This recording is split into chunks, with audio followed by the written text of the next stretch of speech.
गांव का पुराना कच्चा घर है। बारिश की रात है। रामू अपनी माँ गंगा और पत्नी सीमा के साथ बैठा है। घर की छत से पानी टपक रहा है।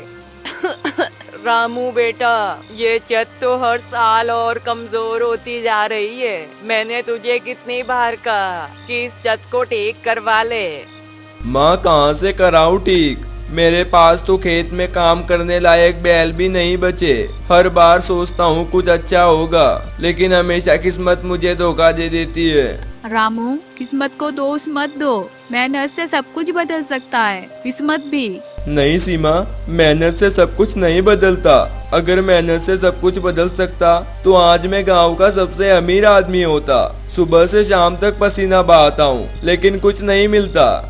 बेटा तू हिम्मत मत हार। तेरे पिता हमेशा कहते थे कि गरीब का गरीबी से लड़ने के लिए एक ही हथियार होता है, मेहनत और धैर्य। रामू की माँ और उसकी पत्नी तीनों आपस में बात कर ही रहे थे। तभी रामू के घर पर दस्तक देता है गांव का सरपंच ठाकुर प्रताप। रामू, अबे ओए रामू के बच्चे, बाहर निकल बे घर से। ठाकुर की आवाज सुनकर रामू अपने घर से बाहर आ जाता है। ठाकुर साहब, आज आप इस गरीब के घर कैसे पधारे, वो भी इतनी बारिश में? इतनी जल्दी भूल गया? आज आखिरी तारीख है। अगर कर्ज नहीं चुकाया तो तुम्हारा खेत अब मेरा हो जाएगा। ठाकुर साहब, अभी मेरे पास पैसे नहीं है, एक मौका दे दीजिए। वो खेत ही हमारे घर का सहारा है। आप वो भी छीन लोगे तो हम सब भूखे मर जाएंगे। और ठाकुर साहब, मेरी माँ की तो तबीयत भी सही नहीं रहती। वो ये सब सुनेगी तो बेचारी सदमे से मर जाएगी। मौका? कितनी बार दिया है तुझे मौका, लेकिन तेरे जैसे गरीब का भाग्य ही ऐसा होता है। तुम गरीब लोग मेरा कुछ नहीं बिगाड़ पाओगे। खेत तो अब मेरा होगा। तभी रामू की पत्नी ठाकुर की सारी बात सुन लेती है और अपने घर से बाहर आ जाती है। तभी रामू की पत्नी सुमित्रा रोती हुई ठाकुर से बोलती है, ठाकुर जी, हमें एक मौका दे दीजिए। हमारे घर की रोजी रोटी उसी खेत से जलती है। आप हमारे साथ ऐसा करेंगे तो हम भूखे मर जाएंगे। अरे तुम दोनों चुप करो, रोना धोना। गरीबों का तो भाग्य ही भूखा रहना है। और याद रखना, कल सुबह से उस खेत पर मेरा कब्जा होगा। ऐसा कहकर ठाकुर प्रताप वहाँ से चला जाता है। रामू के घर में सन्नाटा छा जाता है। सबकी आंखें आंसुओं से भरी होती हैं। तभी रामू की माँ सदमे से जमीन पर गिर जाती है और रोती हुई भगवान से कहती है, हे प्रभु, मेरे बेटे का भाग्य क्यों इतना खराब है? हे भगवान, अब तो बर्बाद हो गए रे। अपनी माँ को रोता हुआ देखकर रामू गुस्से में तेज आवाज में बोलता है, नहीं माँ, अब तुम चिंता मत करो। अब मैं हार मानने वाला नहीं हूँ। अब भले ही मुझे ठाकुर से लड़ना पड़े या मेरे भाग्य से, मैं लड़ूंगा। तभी गांव में सुबह हो जाती है। रामू सुबह सुबह अपनी आंखों में आंसू लेकर मंदिर के बाहर हाथ जोड़कर खड़ा होता है। हे भगवान, क्यों हर बार मेरे साथ ही बुरा होता है? मैं इतनी मेहनत करता हूँ, ईमानदारी से जीता हूँ, लेकिन फिर भी मेरी ये बुरी किस्मत मेरे सामने दीवार बनकर खड़ी हो जाती है। अगर गरीब होना इतना बुरा है तो आप इंसान को गरीब क्यों पैदा करते हो? तभी वहाँ पर गांव के पंडित जी आ जाते हैं और वो रामू से कहते हैं, अरे क्या हुआ रामू, तुम क्यों रो रहे हो? अब क्या बताओ पंडित जी, मेरी किस्मत ने मेरी पूरी जिंदगी खराब कर दी है। घर में खाने के लिए अनाज नहीं है, माँ बीमार बीमार सी रहती है, और एक खेत था वो भी वो ठाकुर हमसे छीन कर लेकर चला गया। अरे रामू, ये दुनिया भाग्य और कर्म के खेल पर चलती है, और भाग्य हमारे मेहनत और कर्म से बनता है। पंडित जी, अगर भाग्य मेहनत से बनता तो मैं कभी गरीब नहीं होता। मेरे पिता ने दिन रात मेहनत की थी, लेकिन वो भी इसी मिट्टी में गुम हो गए। अरे रामू, अगर इंसान को अपनी मेहनत पे भरोसा हो तो वो अपनी किस्मत को खुद बदल सकता है। अगर ऐसा है पंडित जी, तो मैं अपनी किस्मत को बदल के रहूंगा, भले ही उसके लिए मुझे उस ठाकुर से लड़ना पड़े। ऐसा कहकर रामू वहाँ से चला जाता है। तभी रामू चलता हुआ गांव के चौपाल में पहुँच जाता है। वहाँ पर एक बड़े से पेड़ के नीचे लालू और हरिया दोनों आपस में बात कर रहे थे। तभी वो दोनों रामू का मजाक उड़ाते हुए बोलते हैं। अरे हरिया, मैंने सुना है ठाकुर ने रामू का खेल छीन लिया। अब रामू बेचारा अपना पेट कैसे भरेगा? हाँ रे लालू, उसकी तो किस्मत ही खराब है बेचारे की। मेहनत करने से भी क्या होता है, जो भाग्य में लिखा होता है वही तो मिलता है। अरे चुप रहो तुम दोनों। किस्मत जरूर खराब है मेरी, लेकिन मैं अपनी मेहनत से अपनी किस्मत को बदल सकता हूँ। अबे गरीब रामू, तू ठाकुर से लड़ेगा? घर में खाने के लिए रोटी तो है नहीं और आया बड़ा ठाकुर से लड़ने वाला। रोटियां जरूर कम है मेरे पास, लेकिन मेरे अंदर हिम्मत बहुत है। तुम सब देखना, एक दिन यही गरीब अपनी किस्मत को बदल कर दिखाएगा। रात को रामू, सुमित्रा और रामू की माँ तीनों भूखे बिस्तर पर बैठे थे। तभी सुमित्रा रामू से कहती है, आप आज फिर गांव वालों से भिड़ कर आए हो ना। पूरा गांव आपको पागल और जगड़ेल कह रहा है। पागल हूँ तो हूँ सुमित्रा, लेकिन ये पागलपन ही मेरी किस्मत को बदलेगा। बेटा रामू, तू हिम्मत मत हारना। जब तक मैं जिंदा हूँ तब तक हर परिस्थिति में मैं तेरे साथ हूँ। माँ, अब चाहे कुछ भी हो जाए, चाहे मेरी जान ही क्यों न निकल जाए, लेकिन मैं अपना खेत ठाकुर से वापस लेकर रहूंगा। अगली सुबह रामू ठाकुर से मिलने के लिए ठाकुर के घर चला जाता है। ठाकुर अपने बंगले में सीना तान के बैठा था। तभी रामू ठाकुर से तेज आवाज में बोलता है, ठाकुर, एक बात सुन ले, वो खेत मेरा था और मेरा ही रहेगा, और मैं उस खेत को वापस लेकर रहूंगा। तू लेगा खेत मुझसे? अरे भाग्य ने तुझे गरीब पैदा किया है और तुझे गरीब ही मरना है। और याद रख, गरीब लोग बड़े लोगों से ऊंची आवाज में बात नहीं करते। ठाकुर, तू अमीर होगा अपने घर का। अब तूने ये लड़ाई मोल ले ही ली है, तो अब तुझे ये लड़ाई जिंदगी भर याद रहेगी। ऐसा कहकर रामू वहाँ से चला जाता है। तभी वहाँ पर ठाकुर का नौकर किशन वहाँ आता है।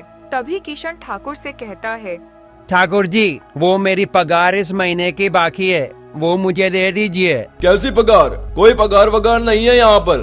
ठाकुर जी, ऐसे मत कीजिए।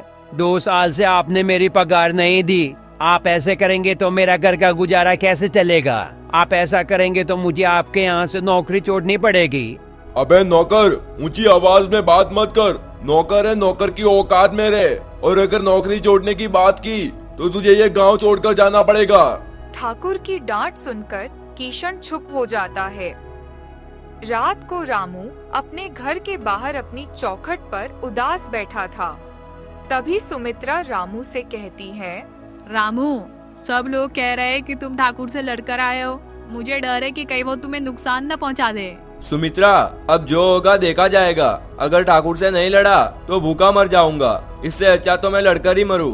पर रामू, तुम्हारे पास न तो पैसे हैं न कोई सहारा, तुम कैसे लड़ोगे ठाकुर से? सुमित्रा, मुझे खुद पर विश्वास है कि मैं ठाकुर को हरा के रहूंगा।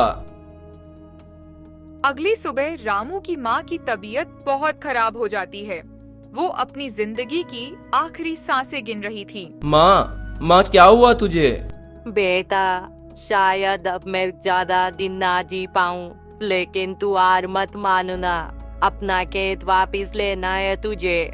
नहीं माँ, तुम ऐसा मत कहो माँ। अभी तुम्हें कुछ नहीं होगा, तुम्हें अभी मेरी जीत देखनी है। नहीं माँ, तुम ऐसा मत कहो माँ, अभी तुम्हें कुछ नहीं होगा, तुम्हें अभी मेरी जीत देखनी है। नहीं बेटा, अब मेरे जाने का समय आ गया है, लेकिन तू चिंता मत करना। मेरा आशीर्वाद हमेशा तेरे साथ रहेगा। तभी रामू की माँ धीरे धीरे अपनी आंखें बंद कर देती है और अपने शरीर से सांसें छोड़ देती है। अपनी माँ को ऐसे देखकर रामू घुटनों के बल बैठ जाता है और रोते हुए कहता है, माँ, तुझे कुछ नहीं होगा माँ, आंखें खोल माँ, तुम मुझे छोड़कर नहीं जा सकती माँ। दूसरी तरफ ठाकुर गांव वालों को जमा कर चौराहे पे बैठा था। गांव वालों, आज मैं तुम सबको एक सच्चाई बताने आया हूँ। मुझे अब रामू को इस गांव से निकालना होगा, क्योंकि वो हमारे गांव का नाम बदनाम कर रहा है। अरे ठाकुर जी, रामू कैसे हमारे गांव को बदनाम कर सकता है? वो तो बहुत ही अच्छा इंसान है।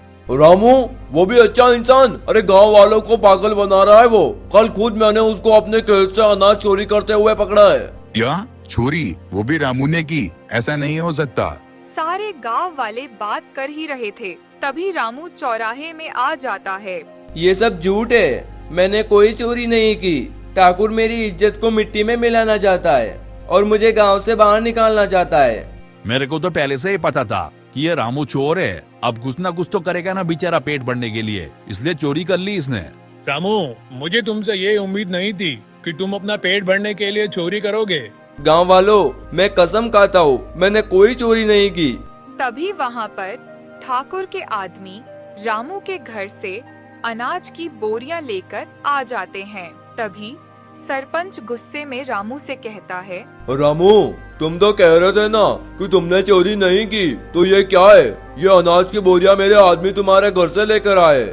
रामू ठाकुर की बात सुनकर अपना सर नीचे झुका देता है और वहाँ से चला जाता है। रामू चलता हुआ नदी के किनारे पहुँच जाता है और नदी के किनारे खड़ा होकर भगवान से कहता है, हे भगवान, मैंने तो हमेशा मेहनत और ईमानदारी से काम किया है, तो फिर क्यों मेरे साथ बुरा हो रहा है? मेरी माँ की दुआएं भी मेरा साथ नहीं दे रही है। लालू पेड़ के पीछे खड़ा होकर सब सुन रहा होता है। अरे ये क्या, बेचारे रामू के साथ तो ठाकुर ने बहुत ही बुरा किया है और मैंने भी रामू को बहुत ही बुरा भला कहा है। अब मुझे ही रामू की कुछ न कुछ मदद करनी पड़ेगी।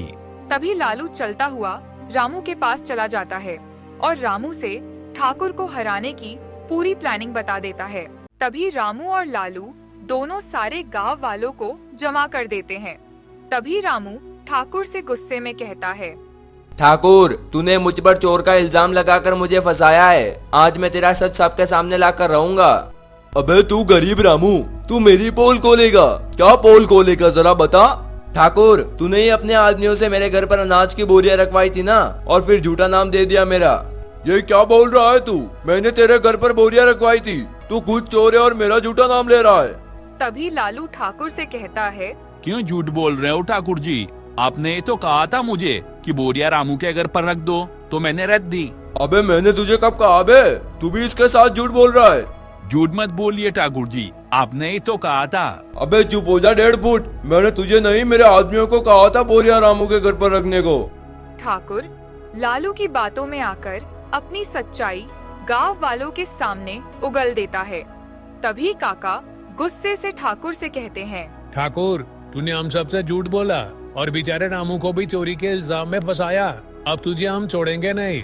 तभी ठाकुर की आंखें गुस्से से लाल हो जाती हैं और वो अपने जेब से एक बंदूक निकालता है। ठाकुर के हाथ में बंदूक देखकर रामू और लालू डर के मारे अपने हाथ ऊपर कर देते हैं। अरे बहुत हो गया नाटक। हाँ, मैंने रखवाई थी वो बोरिया रामू के घर पर, रामू को फंसाने के लिए।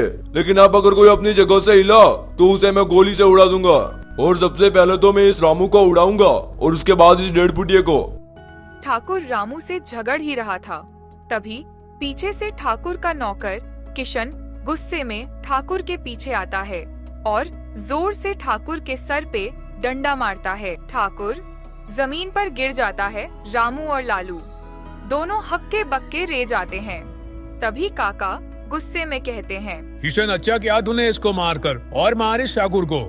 नहीं काका, मेरा बदला पूरा हो गया। अब रामू की बारी है। इसने रामू को भी बहुत सताया है। नहीं नहीं, मुझे माफ कर दो। मैं सब लोगों की सारी जमीन वापस लौटा दूंगा। रामू, तुम अपना खेत भी फिर से ले लेना, और किशन, मैं तुम्हारी सारी पगार दे दूंगा। मुझे माफ कर दो, मुझे मत मारो।